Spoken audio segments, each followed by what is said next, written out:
d'autres acquis pour voir exactement qu'est-ce qui s'est passé sur la croix dans ma vie. Qu'est-ce qui s'est passé sur la croix dans ma vie? C'est exactement cela que nous allons essayer d'exploiter aujourd'hui. Est-ce que nous sommes ensemble? Est-ce que nous sommes ensemble? Amen. Je souhaite entendre un grand amen. Amen. Je souhaite entendre un grand amen. C'est ça, bien-aimé. Maintenant, nous allons continuer avec le même chemin. Le cinquième acquis de la mort et de la résurrection de Jésus dans ma vie, c'est que je suis racheté de toutes les malédictions. Ça, c'est la croix. Et du côté de la résurrection, je reçois toutes sortes de bénédictions dans ma vie. Pour la croix, nous allons lire dans Galates, chapitre 3, à partir du verset 13.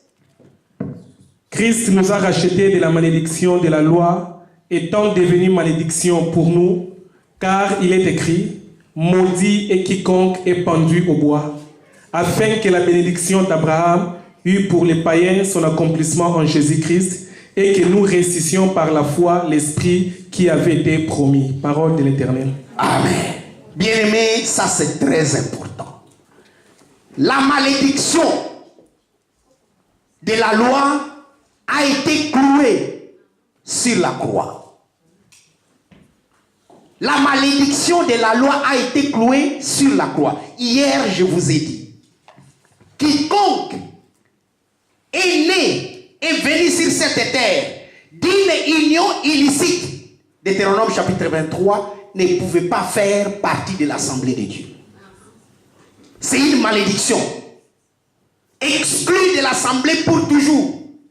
Mais sous la grâce, à cause de la croix, cette malédiction est bannie. Même si tu es né d'une quelconque relation, dès que tu viens auprès du Seigneur, cette malédiction est bannie. Tu as été racheté par un grand prix. Donc, aujourd'hui, et il nous dit, nous avons la bénédiction d'Abraham. Et la Bible nous dit, Dieu a dit à Abraham, il lui a dit, je bénirai toutes les familles de la terre en toi. Celui qui te bénit, il sera béni. Mais celui qui te maudit, moi Dieu, je le bénirai aussi. Et je le maudirai aussi. Est-ce que vous me suivez? Amen. Donc, le problème de malédiction a été totalement résolu auprès de Dieu. Et la Bible nous dit, si quelqu'un te maudit sans cause, ça n'a pas d'effet. Ça n'a aucun effet. Aujourd'hui, je ne sens aucune malédiction dans ma vie. Pourquoi? Puisque Christ a résolu le problème des malédictions. Ainsi, si un prophète vient te dire, c'est puisque ton grand-père était maudit que toi tu continues à être maudit, dis-lui, ce problème-là était déjà résolu. Pourquoi? Il y a 2000 ans, le problème de la malédiction de mon grand-père était résolu. Aujourd'hui, moi je marche en nouveauté de vie et je vais invoquer la malédiction de mon grand-père. 2000 ans. Mon grand-père est mort il n'y a pas 100 ans. Alors que le problème était résolu il y a plus de 2000 ans. Mon grand-père n'est pas mort avant Jésus. Il est mort après lui. Et d'ailleurs, même s'il était mort avant, la Bible nous dit qu'il était immolé avant la fondation du monde. Alors qui pouvait échapper? Quelle est cette malédiction qui est en dehors de la croix? Puisque si tu te dis qu'il te porte encore une malédiction, cela veut dire que tu attends une autre croix qui viendra. Or, il n'y a pas une autre croix qui viendra. Donc ton problème ne sera jamais résolu. Ah oui, together. Nous sommes ensemble. C'est ça le problème, bien-aimé. Le problème de la malédiction était résolu. Donc, moi, je marche dans la bénédiction. C'est pourquoi, dans la résurrection, nous allons voir cela. Nous sommes dans Éphésiens. Éphésiens chapitre 1, le verset 3. C'est un passage que nous connaissons très bien ici à la lumière du monde. Nous le lisons. Béni Béni soit Dieu, le Père de notre Seigneur Jésus-Christ, Oui. qui nous a bénis de toutes sortes de bénédictions spirituelles dans le lieu céleste en Christ. Qui nous a bénis de toutes sortes de bénédictions dans les lieux célestes en Christ. Tu lis également Galates 3, verset 14. Afin que la bénédiction d'Abraham eût pour les païens son accomplissement en Jésus-Christ et que nous ressuscions par la foi l'Esprit qui avait été promis. Bien-aimés, ça c'est très important. En Christ, nous avons toutes sortes de bénédictions. Toutes sortes de bénédictions. La bénédiction me suit dans tout ce que je fais. La bénédiction dans mon travail. La bénédiction dans ma famille. La bénédiction dans tout ce que je fais selon la volonté de Dieu. Et ici, bénédiction, c'est quoi? C'est ça la chose la plus importante. Parce que beaucoup de gens courent derrière la bénédiction. La bénédiction, c'est rentrer dans la volonté de Dieu. Et j'avais dit dans cette église, si tu marches dans la volonté parfaite de Dieu, tu es couvert.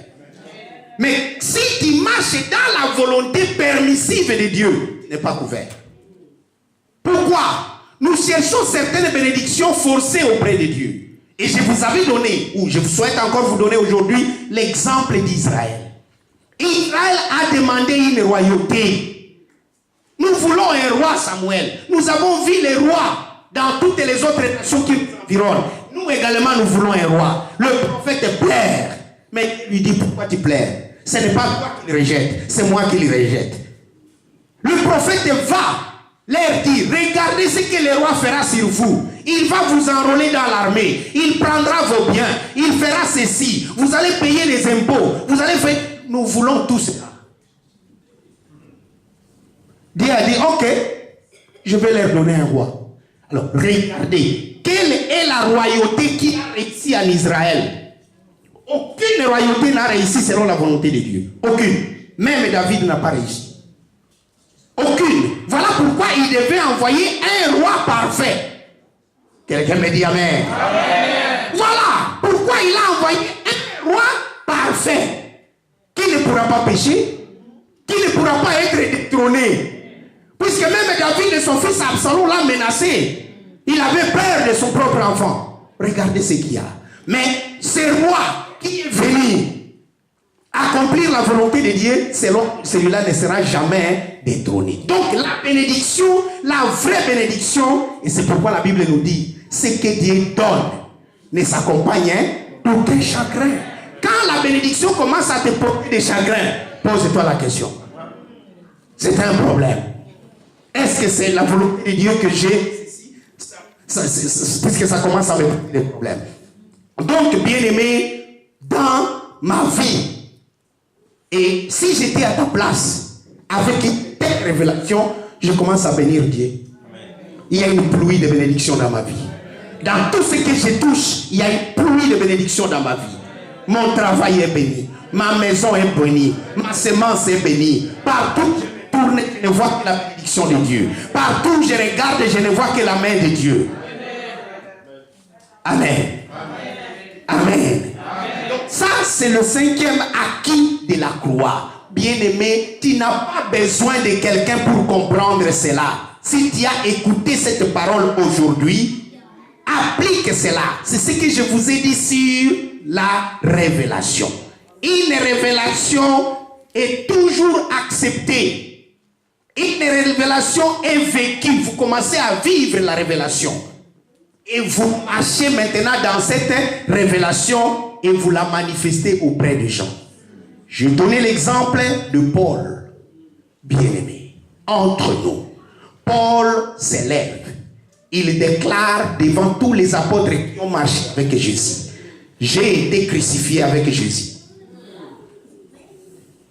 J'ai ressuscité moi avec Jésus. Et tel que vous me voyez là, ce n'est plus moi qui vis, c'est Christ qui vit en moi. Pierre est là, Jean est là, Jacques est là. Et toi tu as vu ce Jésus là-haut. Est-ce que tu lui avais même serré la main? Nous l'avons vu. Nous ne disons pas ces choses.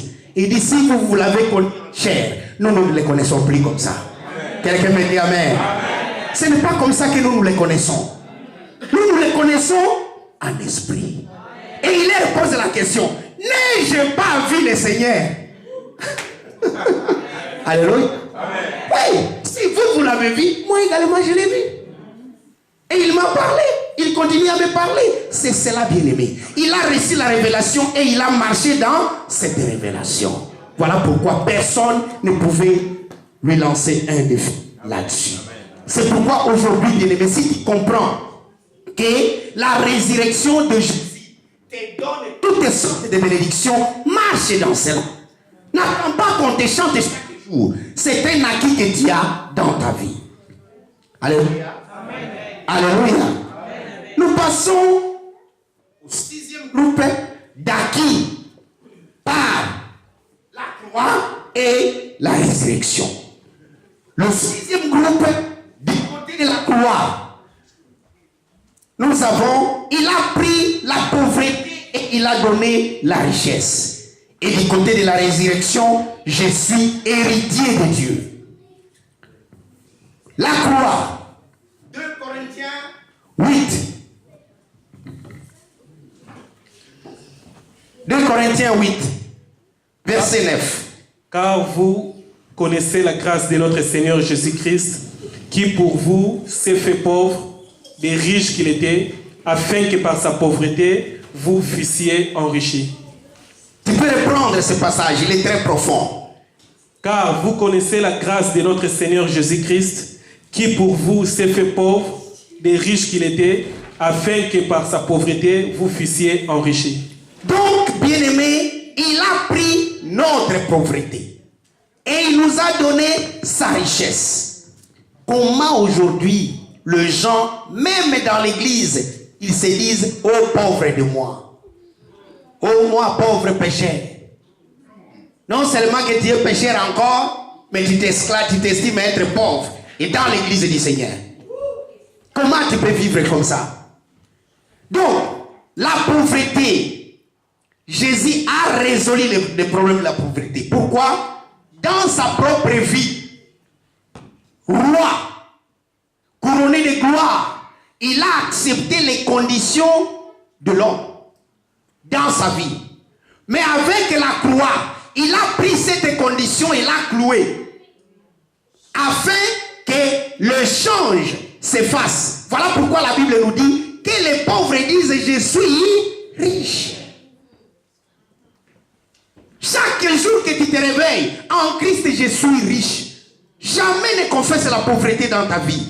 Mais quand nous parlons de la richesse, là c'est encore aussi un problème. Et hier, et chaque jour dans cette église, je vous dis, richesse ne veut pas dire champagne, Coca-Cola, voiture, moto, vélo, dodo, toutes ces choses n'ont rien à faire. La richesse en Jésus va au-delà de ce que vous voyez. Si vous avez maison, Côte d'Azur, maison, Cap Vert, c'est bien. Parce que ça, c'est ce qui vient en plus. Mais la première richesse est loin de répondre à ces choses-là. Ce sont des choses que les gens ne voient pas. Paul avait ces choses. Mais quand il a compris la richesse qu'il a découvert dans la connaissance du Seigneur Jésus-Christ, il a dit, tout ce que j'avais auparavant, je le considère comme de la boue.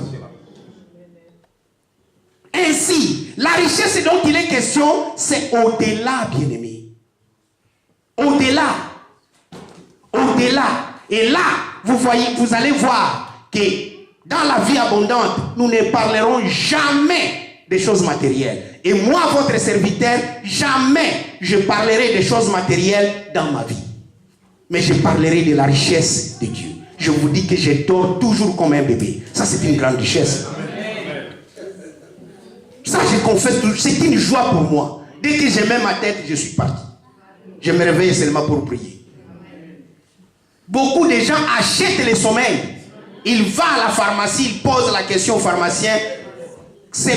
je vais vraiment dormir profondément. Qu'est-ce que tu vas me donner aujourd'hui? Moi, je n'ai pas cette pharmacie-là. Ma pharmacie se trouve en Jésus-Christ. Donc, bien-aimé, il a pris la pauvreté. Et c'est Dieu qui vous rend riche. Écoutez-moi, bien-aimé. Jésus sur la terre, il n'avait pas un restaurant. Alléluia. Est-ce qu'il avait un restaurant? Mais pour nourrir 5000 personnes, il a fait un restaurant. Est-ce que ce n'est pas quelqu'un qui va organiser une fête de 5000 personnes ici parmi nous? Mais lui a organisé une fête de 5000 personnes dans le désert. Dans le désert, il n'y a rien. Ses disciples viennent lui dire, mais Seigneur, renvoie ces gens. Il dit, pourquoi? Donnez-leur à manger. Oh. Même l'argent de 200 deniers, nous ne pouvons pas nourrir ces gens. Faites-les asseoir. Voilà la richesse. La richesse dont il est question, ce n'est pas pour répondre aux convoitises, mais c'est pour répondre aux besoins. Aux besoins. Là où il y a un besoin, Dieu répond aux besoins. Mais si c'est pour assouvir ta convoitise, Dieu ne donne pas. Reçois ça ailleurs. Mais chez Dieu, il répond aux besoins. Il faut toujours faire cette différence-là. Quand vous cherchez à être riche, voilà pourquoi. Quand le Seigneur avait besoin d'une jaguar neuve pour aller à Jérusalem, il allait dans le village qui est là. Trouvez-moi cette jaguar-là que personne n'a jamais mis. Amenez la jaguar ici. Il y avait un besoin. Il doit se déplacer. Il doit faire son entrée triomphale à Jérusalem. Il a besoin d'une jaguar. Et il dit, quand vous verrez le propriétaire et qu'il va vous poser la question, dites-lui, le Seigneur en a besoin. Le Seigneur en a besoin. Le Seigneur en a besoin. Là où il y a le besoin, le Seigneur répond aux besoins. Et ceux qui vivent autour de moi savent ça. Quand nous avons un besoin, le Seigneur répond aux besoins. C'est tout. Mais si vous cherchez à assouvir votre convoitise, il faut que j'ai 10 camions, il faut que j'ai 10 maisons, ça le Seigneur ne donne pas. S'il te les donne, c'est pour l'expansion de son royaume.